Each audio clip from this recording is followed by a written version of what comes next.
Kottayam medical കോളേജിൽ 14-ാം ward ആ building വീണിട്ട് ഇന്നൊരു സ്ത്രീ മരണപ്പെട്ടു. അതുമായി ബന്ധപ്പെട്ട ചാനലുകളിൽ വലിയ ഘോരമായ വാർത്തകളാണ്.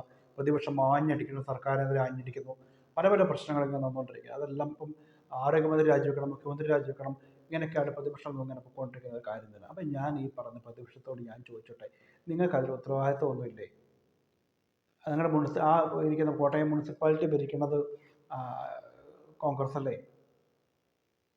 അവിടുത്തെ MLA 15 കൊല്ലമായിട്ടിരിക്കുന്ന തിരുവഞ്ചൂർ രാധാകൃഷ്ണനല്ലേ? നിങ്ങളുടെ MP ഫ്രാൻസിസ് ജോർജ് കോൺഗ്രസിൻ്റെ ആളല്ലേ? തൊട്ടടുത്ത മണ്ഡലത്തിൽ 40 കൊല്ലമായിട്ട് MLA ആയിട്ടിരുന്നത് മുൻ മുഖ്യമന്ത്രി ബഹുമാനപ്പെട്ട ഉമ്മൻചാണ്ടി സാറല്ലേ?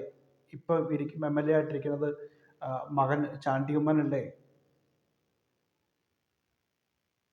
50 കൊല്ലം പഴക്കമുള്ള ബിൽഡിങ്ങാണത് ഇപ്പോൾ ഇടിഞ്ഞു പൊളിഞ്ഞ് വീട്ടിരിക്കുന്നത്.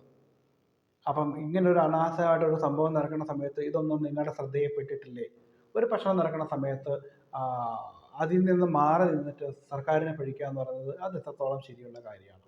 ഞാനൊരു രാഷ്ട്രീയക്കാരനൊന്നുമല്ല. പക്ഷേ ഞാൻ തിരിച്ചൊന്ന് ചോദിച്ചോട്ടെ, നാളെ നിങ്ങൾ കേരളം ഭരിക്കുമ്പം ഇതുപോലൊരു സംഭവം നടക്കുന്ന സമയത്ത് ഈ ഇരിക്കുന്ന ഇന്ന് ഭരണപക്ഷത്തിരിക്കുന്ന ആൾക്കാരായിരിക്കുമല്ലോ നാളെ പ്രതിപക്ഷത്തിരിക്കുന്നത്. അവർ നാളെ ആരോപണം ഉന്നയിക്കുമ്പോൾ നിങ്ങളൊന്ന് മറുപടി കൊടുക്കും?